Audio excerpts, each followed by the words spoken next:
Mazagón, el mar primero, y poemas de Marrakech. Dar las gracias, como siempre, al Ilustrísimo Ayuntamiento, de que podamos estar colaborando para que de esta forma se sigan editando el libro. Ya hemos publicado, son ya entre Manolo y los son 5 o 6 libros, ¿verdad? 6 libros publicados en un año. Para un pueblo pequeño como Rosiana es bonito. Ojalá esto sirva de catalizador para que distintos autores que tengan pues, novelas o libros pendientes en casa se animen, que podamos seguir publicando los libros, ¿no? Eso enriquece siempre a un pueblo, muchísimo. Voy a pasar la palabra al teniente de alcalde del Ayuntamiento de Rosiana como representante, porque nuestro alcalde, pues por circunstancias, está ahora mismo de viaje en el norte de España y por consiguiente no puede estar con nosotros en la presentación. Buenas noches. Represento hoy, tengo la enorme responsabilidad de representar hoy como alcalde en funciones a la presentación del libro de Antonio Ramírez, alcalde también de nuestro pueblo y muy querido por nosotros. Y en mis palabras seré muy breve y muy conciso. Nuestras políticas culturales y educativas siempre va a estar en apoyo al casino, como no puede ser de otra manera, porque está haciendo una gran labor. A todos los autores que desde Rosiana se emprenden en este camino tan difícil, que es la publicación de libros, que no siempre sale o resulta del éxito que uno quiere, es de alabar ese esfuerzo que hacen, y desde el Ayuntamiento, y como no puede ser de otra manera, siempre apoyaremos estos proyectos que tengan como fin la educación y la cultura en Rosiana. Agradecer que nos invite a la presentación y hablar y escuchar a los verdaderos protagonistas de hoy, que como no puede ser de otra manera, son ellos. Gracias.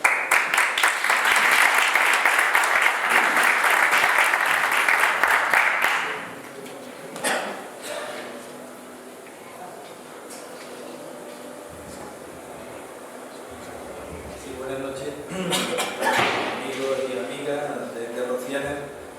Como siempre, que voy a decir, no una noción protocolaria ni de cortesía, pero sí de obligado cumplimiento y de sentimiento, decir que cuando estoy aquí, pues lógicamente no puedo decir eso de que estoy como en mi pueblo, es que estoy en mi pueblo, por lo tanto sentirme con ustedes de una manera especial siempre resulta muy gratificante a la hora de dirigirle las palabras y además de tener la oportunidad de presentar un poquito más de mi obra de creación, ¿no?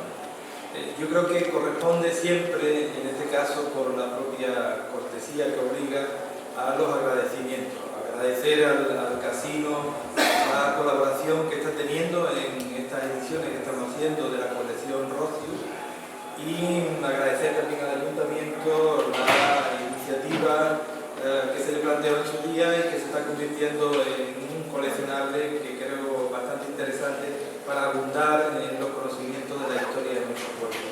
Creo que con las informaciones que se han posibilitado este año, con las publicaciones que se han hecho, sobre todo en el libro Manolo Bogado que está por ahí, que nos ha posibilitado quizás uno de los documentos más importantes sobre la historia local, creo que se puede decir que Rosiana en 2014, con independencia de la gestión que realiza esta sociedad casino, se puede decir que se ha situado en un plano quizás único en el tiempo, porque nunca se había publicado tanto, se había investigado tanto y se había dado a la luz tanta información como hasta ahora. Aparte del agradecimiento, no tengo intención de que esta presentación del libro sea una presentación que ceda más allá de un tiempo prudente que evite que ustedes pierdan la atención a partir de los 20 o 25 minutos, que creo que sería lo razonable para que degusten simplemente o tengan la información precisa sobre estos dos libros que vamos a presentar. Me gustaría empezar a comentar algo sobre el primer libro, sobre Mazagón, el mar primero, sin referirme a la exposición que se acaba de inaugurar. Acabo de escuchar la intervención de José María. La verdad es que he tenido oportunidad casi de reojo de ver exposición y la verdad es que me quedo impresionado por ese acercamiento al mundo de Doñana que también está en mi libro, porque en cierto modo todos somos parte de Doñana. Y la verdad, de una belleza exquisita y extraordinaria. Te felicito y creo que no puede tener alguien mejor prólogo para hablar en este caso de poesía y de un texto histórico que una exposición fotográfica de una belleza plástica como la tuya. Yo quisiera hoy, de una manera muy especial, en el tiempo que me he dado, además he comprobado que se ha puesto ya el audiovisual de las imágenes de Mazagón durante el tiempo de la intervención de José María, y yo estaba tentado de cortarlo porque pensé que iban a confundir lo que estaban aquí, que esa era su exposición. No es otra cosa que un intento de ilustrar con imágenes algunas de las palabras que yo les voy a leer, y son fotografías que me pudieron facilitar en un momento determinado determinadas personas de Rociana, sobre todo el recién recordado José Joaquín Contreras, que ahí está mucho de su familia, recordado también Diego Contreras, su padre, está toda la familia, la gente del Tiesto, es decir, ahí hay prácticamente muchas personas, algunos de los que veo allá al fondo, que recordarán muy bien en la época de los ranchos, seguro que estarán identificando las personas que estaban por allí en aquellos momentos en Mazagón.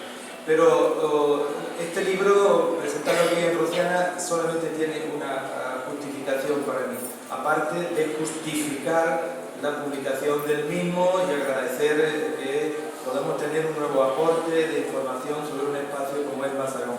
Y es recordar la memoria de alguien para mí fundamental en mi trayecto y en mi vida literaria, el amigo y el compañero siempre durante muchísimo tiempo, desde mi juventud, por Mazagón, por Doñana, por Rociana, que no es otro que Juan Drago. Juan Drago es la persona que me acercó a mí, a Mazagón, de otra manera distinta. Yo lo que estoy haciendo con este libro no es otra cosa que casi homenajearlo a él, porque él fue el que dio los primeros pasos en su conocido libro Cuadernos de Mazagón, de la luz dentro del agua, texto realmente exquisito y maravilloso donde Juan recoge los primeros baños de la gente de Rociana. Me gustaría tener para él hoy un recuerdo muy especial, sabiendo las circunstancias que está viviendo y sabiendo que su memoria ya no es memoria, pero mientras la mía sea memoria, lo estaré recordando continuamente. Y no podría dejar de recordar también a una persona que también significó mucho, porque fueron muchas tardes, muchos días de constante presencia y de constante esencia de la palabra, como he recordado Don Betanzo, de donde desde su casa fueron años y años viendo aquella orilla del Mazagón, que también hizo posible que algunos de los textos que tenga aquí se refieran lógicamente a él. Y poco más que decir, no quiero decir más de este libro, porque le he pedido a mi amigo Eugenio que haga una breve lectura de las palabras iniciales que tiene el libro del prólogo que Juan Drago me hizo hace ya muchos años. Curiosamente, cuando yo estaba confeccionando la colección de estos textos para convertirlo en el libro, me encontré con la petición que le había hecho a Juan de que me gustaría que sus palabras fueran las que dieran lugar a la introducción de Mazagón en el mar primero. Y olvidado aquel texto, perdido entre los muchos documentos que suelo tener en casa, curiosamente, publicado ya el libro, apareció ese texto como por una especie de azar que uno no sabe nunca por qué se produce, pero apareció cuando el libro ya estaba en la imprenta. Y lo que hice fue hacer una separata de él. Hice una separata porque no quería que ese texto no dejara de estar en el libro. Y cuando tuve oportunidad, porque las posibilidades permitieron que se agotara muy pronto la primera edición, cuando hice la segunda edición, que es esta, introduje el prólogo ya de una manera definitiva. Eso es lo que le he pedido a mi amigo Eugenio que lea, y yo les pido que le presten atención, porque ahí Juan, en cierto modo, marca la definición de lo que para mí es este texto en prosa poética, de lo que fue en aquellos momentos mi infancia de los 60 y los 70, en ese lugar tan magnífico como es Mazagón, donde nosotros, la gente de Rociana, documentalmente podemos decir que hemos estado yendo a ese lugar pues desde el último tercio del siglo XIX. Ese lugar, Mazagón, donde el camino de la mar nos llevaba a esos pequeños núcleos de algunos pescadores que estaban perdidos por allí, portugueses, que se dedicaban a recoger la pesca abundante que había por allí y luego se traían en mulas a Rociana. Algunas de las personas que están aquí recordarán todavía algunos pescadores que vendían, vendedores de pescado que vendían en la plaza de Abasto y que traían el pescado de Mazagón. Me podría extender mucho hablando de Mazagón, de su historia, de su intrayectoria, de las bellezas, pero no es mi intención. No quiero cansarles. Si luego alguno quiere tener algo más de información, yo no tengo problema ninguno en dársela, pero no hay intención de cansarles, ni mucho menos, y simplemente recrear un poco y mostrar, por lo menos intentar, en la medida de lo posible, que ustedes sepan que hay una referencia al Mazagón que vivimos de un tiempo determinado y que si quieren lo pueden leer en el atrevimiento que yo he tenido a la hora de escribir estos textos.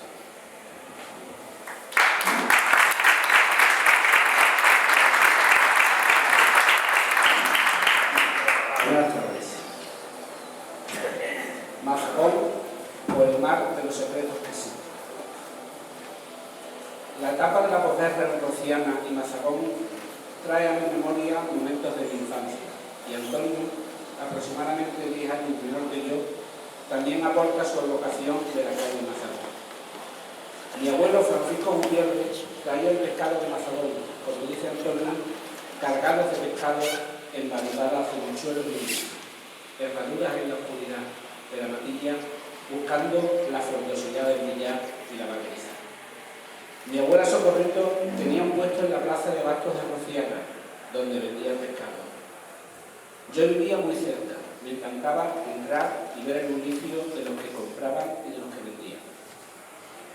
La lectura de los capítulos Camino de la Mar, Los Veranos, La Zuna, Los Ranchos, La Casa, El Polvorín de Cádiz, Joaquín, el de la Barca, Torre del Loro, Respeto al Mar, Tormenta en la Playa y El Mar de Noche, han sido recreados en mi libro De la Luz en el Agua, publicado en 1981 y reeditado en 1984, lo que me hace pensar que la singularidad y belleza del paisaje de Mazagón deja una huella indeleble en los que hemos crecido y vivido bajo su mágica influencia.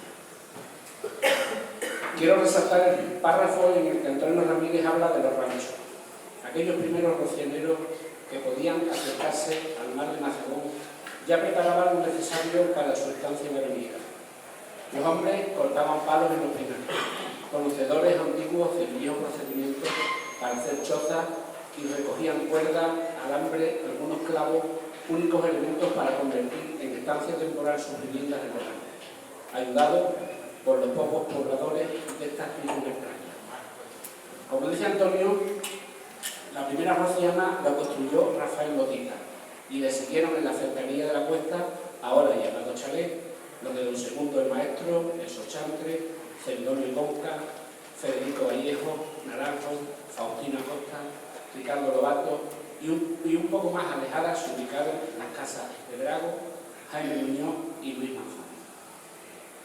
Da muchos datos Ramírez de Rociana y de Mazagón. El Asperillo termina la taifa Sartés y empieza la niebla bermeja. Dice Antonio, pero antes de los corrales de Pinar y del Zurbarzo, nos invita al silencio pensativo por la mata del difunto, el chorrito o la albaicituela. Después, los caños se abrían al mar, desde el Julianejo, la Huesa, Arenosillo, Rompeculos, el Loro, Bozababajo, la Charca, Cañolaza, Taracena, Oberillo, todos verdes azules húmedos llenos de vida, cuando a finales de agosto retornábamos a los viñedos del condado.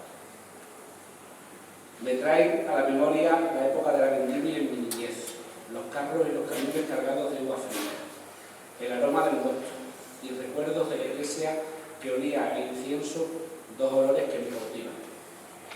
Dice Antonio, recordar a todos es pedir a la memoria de los que aún recuerdan esos tiempos la evocación mejor de sus vidas.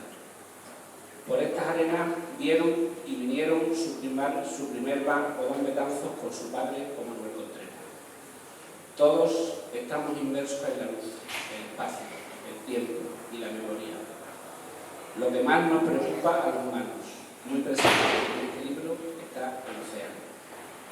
Desde las primeras culturas conocidas, el símbolo del agua permanece indisolublemente ligado al concepto de la vida.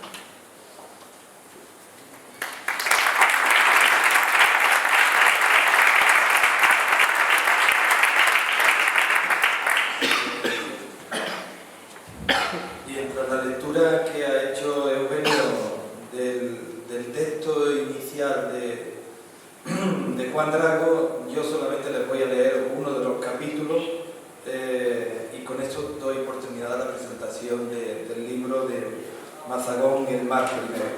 Este se refiere a los primeros años y donde yo recuerdo los momentos previos en los que salíamos de aquí de Rociana y nos íbamos a Mazagón, y allí, la casa del Tiesto, que es donde yo me ubicaba con mi madre y con mi padre, aunque sois mayores sabréis que mi padre trabajaba con Manuel Tiesto, y allí pasábamos el verano. Yo no tuve la suerte de estar en los ranchos, pero me acercaba a los ranchos.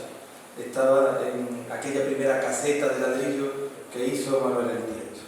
Los primeros baños, les leo. Una vieja senda de arena, serpiente de luna, condujo a los primeros rocianeros a Mazagón, el camino de la mar. Aquel camino era como introducirse en el encuentro con el Atlántico que enviaba las brisas de las calurosas tardes a las calles del pueblo. Como un río invisible nos llegaban de Mazagón los efluvios de las mareas, viento salado que antes fue besado por los médanos de las perillas.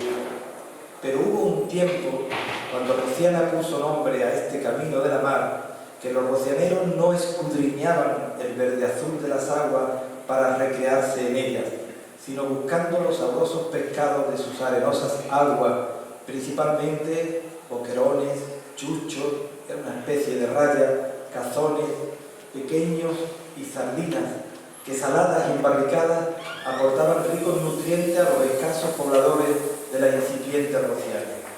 Aún recuerdan los más viejos del lugar las 5 leguas recorridas por los forzados mulos y caballos en las cortas noches de verano para traer el pescado al pueblo en amplias angarillas de alambre y madera o en bucones de esparto por la familia de los Marcos. No era el paisaje que conocemos hoy. Pasadas las últimas viñas de Carrasco, las encinas y los alcornoques eran dueños de las arenas, nada más apuntar la vaqueriza, sombreada de verdor puntinegro de los helechos, si era invierno, o marrones como madera recién bruñida, si era verano.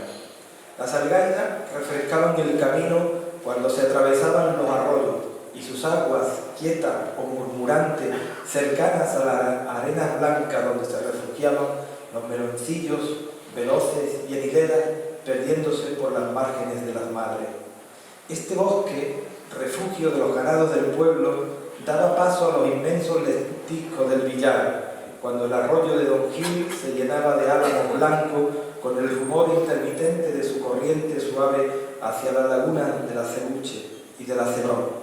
Sin pausas, el Monte Blanco recibía a los caminantes con el primer olor de la hierba menudilla recién pisada, mientras la ulaga ya había apagado su mejor primavera de amarillos, centinela del nazareno brezo, sin flores a la vista del corchuelo y la matilla.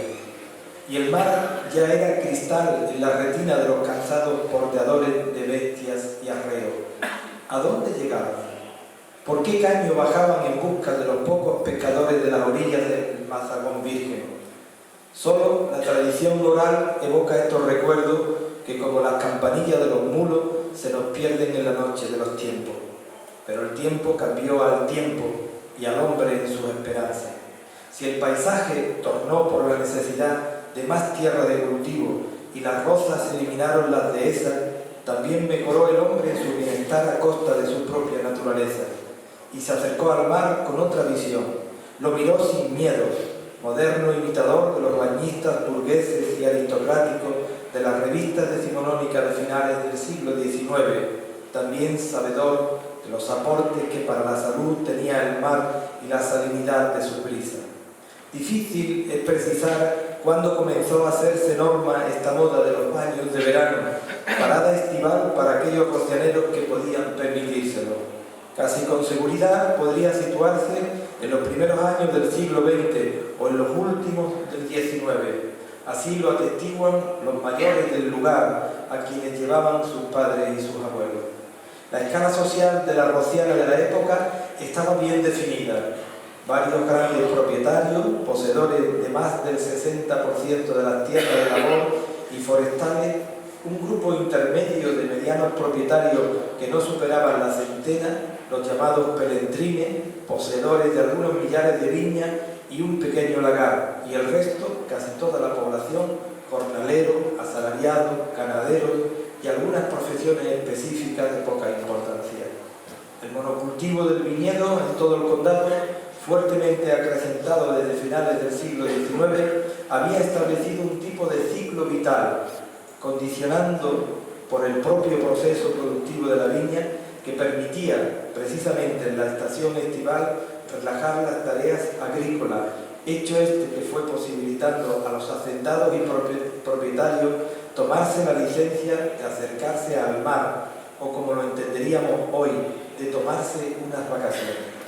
Gracias a estas condiciones llegaron los primeros rocianeros y bonariegos a la bella costa de las playas de arena gorda. Pocas eran las familias que venían de las tierras condales, 7 u 8 de Rociana y Bonares, 2 o 3 de Lucena, unos cuantos de Niebla y, lógicamente, los de Moguer. El primer lugar donde se instalaron fue en las mansas arenas del Loro, coronado entonces por un viejo cuartel de carabineros, y en sus orillas los navegotes portugueses y leperos que se dedicaban a la pesca de bajura. Aún queda el recuerdo de Joaquín el de la Barca y su hermano, símbolo de los últimos pescadores de estas costas de Mazagón. Cuando junio levantaba las viñas y las lomas de Rociana se convertían en balanceantes mares de pámpano, se sentían las primeras emanaciones de la llamada del mar. Aún reciente la despedida de mayo, con olores de cruces y rocío, el calor penetraba por las rendijas del horizonte, madurando las primeras frutas del verano. Mochuelos y brevas perfumaban sus gotas de futuro sabor en la brisa de las tardes. El melonar se extendía abrazando la calurosa tierra, mientras la tomatera enrojecía con los intensos calores del mediodía. Aquellos primeros rocianeros que podían acercarse al mar de Mazagón ya preparaban lo necesario para su estancia veraniega. Los hombres cortaban palos en los pinares, conocedores antiguos del viejo procedimiento para hacer chozas, y recogían cuerdas, alambres y algunos clavos, únicos elementos para convertir en estancia temporal sus viviendas de verano, ayudados por los pocos pobladores de estas vírgenes playas. De repente retornaban a la más vieja tradición de sus primigenios hogares, sabios por la memoria de sus antepasados en la construcción de lares donde protegerse del sol o la lluvia. Llegaban primero los cabezas de familia, dejaban en unos días como esqueletos al sol las estructuras de madera de las chozas, con el tiempo llamadas ranchos. Pocos días después, con la llegada de las mujeres, se terminaban de construir.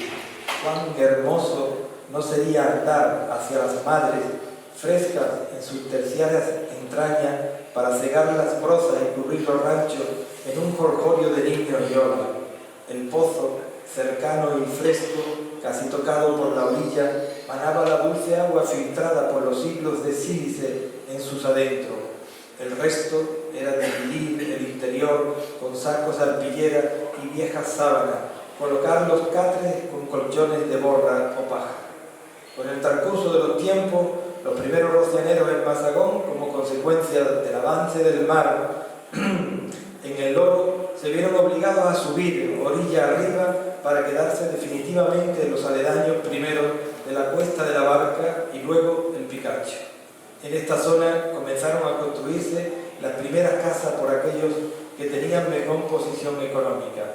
La primera de Rociana la construyó Rafael Botita, y le siguieron en la cercanía de la cuesta, ahora llamada Chalés, los que II, el Maestro, el Chosante, Celedonio Conca, Federico Vallejo, Naranjo, Faustino Acosta y Ricardo Lobato. Un poco más lejos se ubicaron las casas de Jaime Muñoz y Luis Manzano, y hacia la otra vertiente las de Drago y Manuel El Tiesto.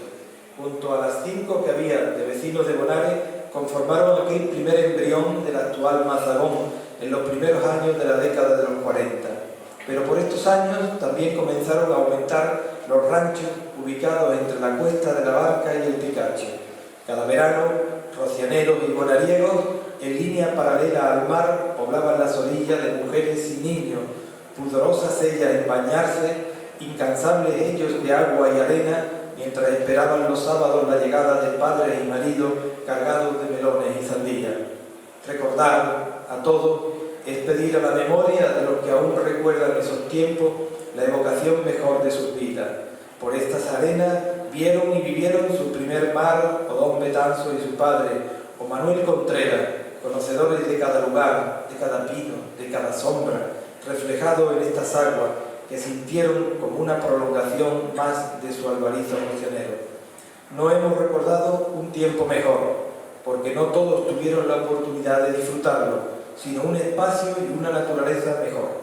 Un Mazagón que quedó en su retina, transmitido en esencia a los que hoy seguimos heredando el rumor cercano de unas olas incesantes, una orilla de plata y un horizonte de azules. Nada más, muchas gracias, pero antes quisiera, porque se me olvidaba, agradezco los aplausos, pero se me olvidaba decir que el libro está ilustrado y ha sido una sorpresa que esté con nosotros aquí hoy Juan Manuel Núñez. Tiene las exquisitas ilustraciones que saben amar de Juan Manuel Núñez, el pintor de la cúpula de la Casa de Cultura. Lo tengo que presentar así porque si no, no lo vaya a reconocer. Y el pintor de los magníficos cuadros de ahí en el patio Mudéjar de la Rábida. Él está con nosotros aquí. Si vais a aplaudir, hacedlo por él, por favor.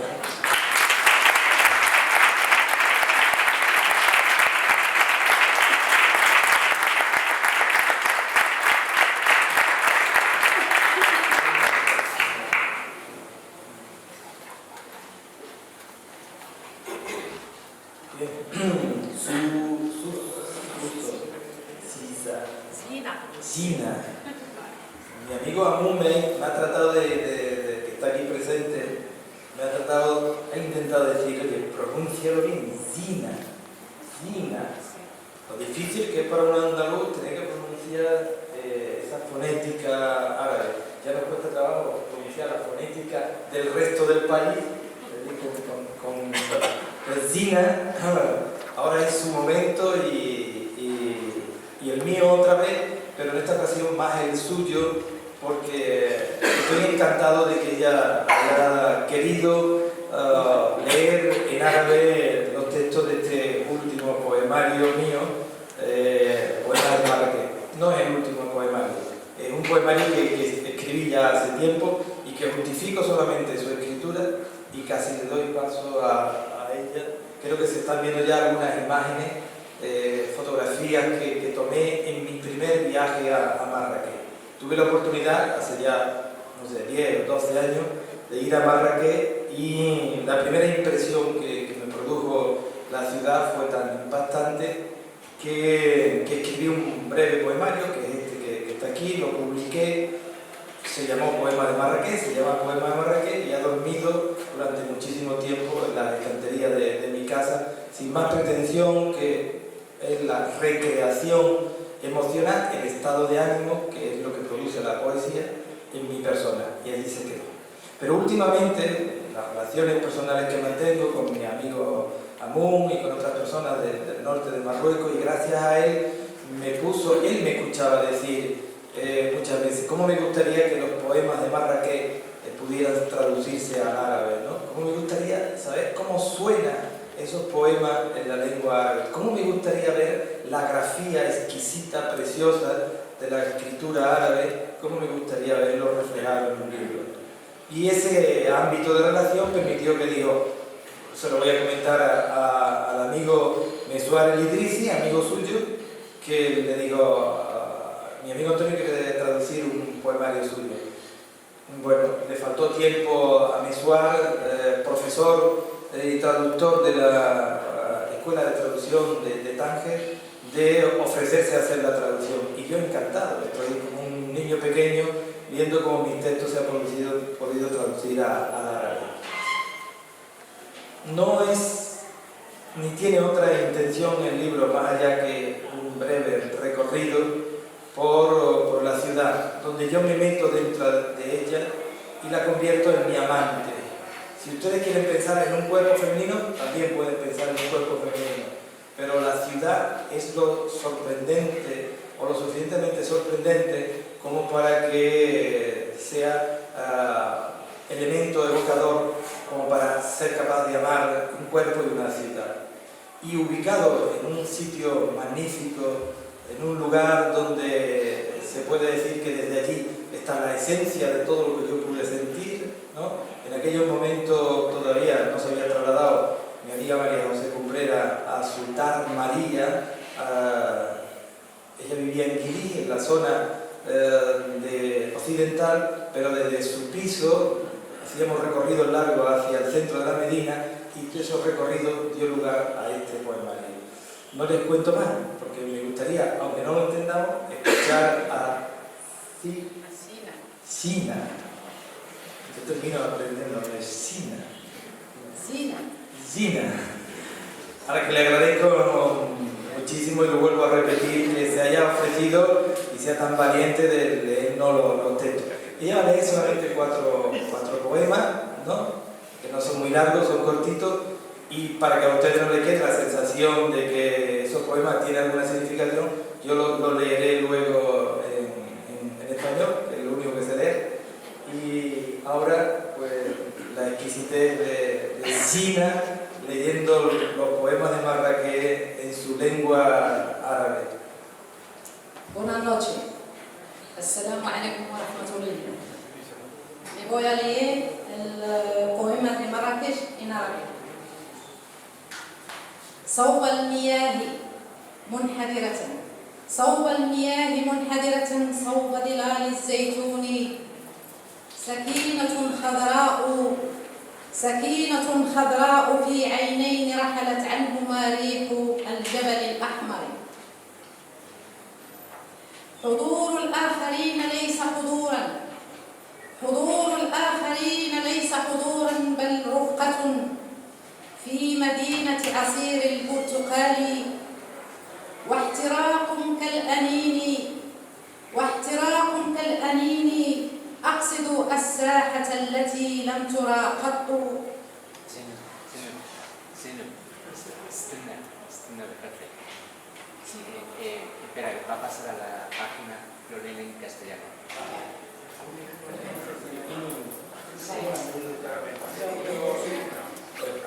Sí, verdad, es mejor que yo lo lea, porque si no...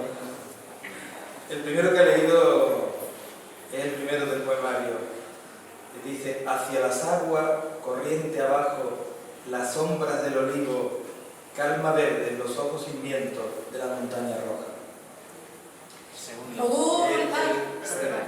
El segundo,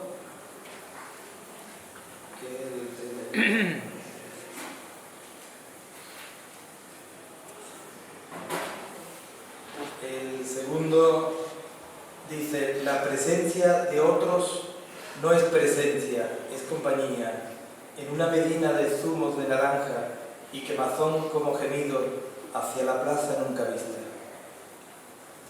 وأنا بعيد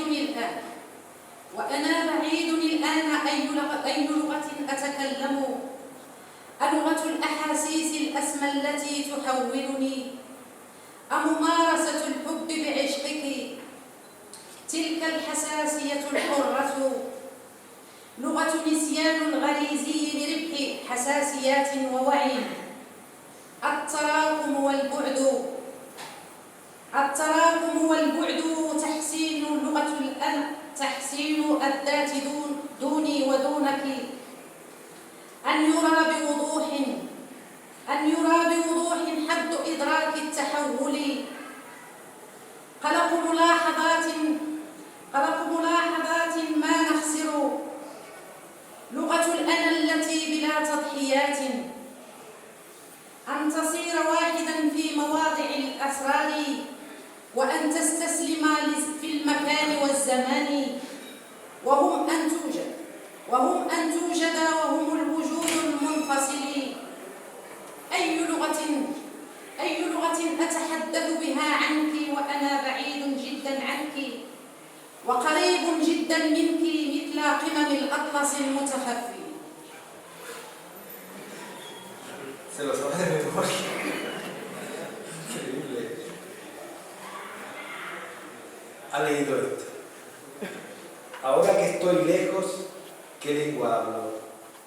La de las percepciones más sublimes que me transforman, la práctica de amar amándote, esa sensibilidad libre, el lenguaje de olvidar lo instintivo para ganar sensibilidad y conciencia, la acumulación y la distancia, perfeccionar en sí mismo sin mí y sin ti, ver claramente la fortuna de percibir la transformación, el desasosiego de notar lo que perdemos, la lengua del yo sin sacrificio, ser uno en el lugar de lo secreto y darse en el espacio y el tiempo, la ilusión de existir, la ilusión de la existencia separada. ¿Qué lenguaje hablo tan lejos, tan cerca de ti como las crestas del Atlas oculto?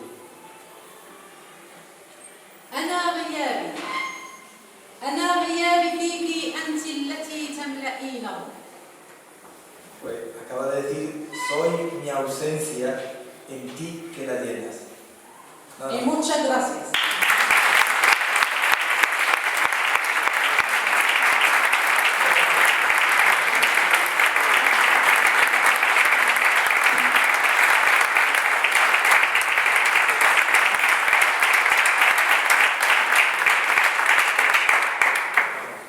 Solo decirles que dentro de 10 días voy a estar en Marrakech nuevamente. Veo por aquí que me tengo que llevar algún mensaje especial, ¿verdad? Para María José, a quien recuerdo esta noche y con quien hablaba esta mañana. Nada, muchas gracias.